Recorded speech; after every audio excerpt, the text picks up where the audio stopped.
حمید حمیری کہتے ہیں کہ میں ایک ایسے شخص سے ملا جو 4 سال تک نبی کریم صلی اللہ علیہ وسلم کی صحبت میں رہا، جیسا کہ حضرت ابو ہریرہ رضی اللہ عنہ آپ صلی اللہ علیہ وسلم کی صحبت میں رہے تھے۔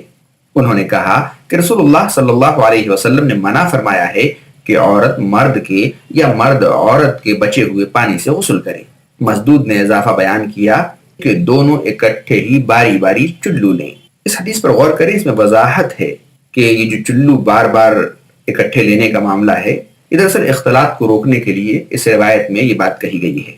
یہاں پر عورت کے بچے ہوئے پانی کو غلط نہیں کہا گیا، جیسا کہ پچھلی حدیث میں آپ سن چکے ہیں۔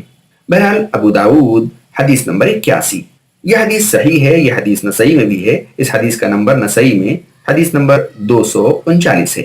یہ حدیث بلوغ المرام میں بھی ہے، بلوغ المرام میں اس حدیث کا نمبر ہے 6۔ حاکم بن عمرو اور یہ اقرا ہیں سے روایت ہے کہ نبی کریم صلی اللہ علیہ وسلم نے اس بات سے منع فرمایا ہے کہ مرد عورت کے بچے ہوئے پانی سے وضو کرے۔ ابو داؤد حدیث نمبر 82، یہ حدیث حسن ہے، اسے ترمذی نے بھی روایت کیا ہے۔ ترمذی میں اس حدیث کا نمبر ہے 64 اور ابن ماجہ میں اس حدیث کا نمبر ہے 374 اور ابن حبان میں اس حدیث کا نمبر ہے 1257۔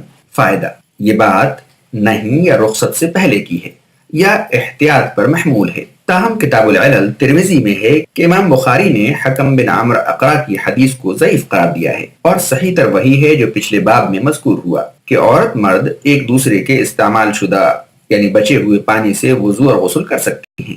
اور اگر ان احادیث کو صحیح مانا جائے تو بس اتنی سی بات ہے کہ عورت اور مرد اکٹھے وضو نہ کریں، ایک ساتھ بیٹھ کر نہ کریں۔ عورت مرد کے بچے ہوئے پانی سے یا مرد عورت کے بچے ہوئے پانی سے وضو یا غسل کر سکتا ہے۔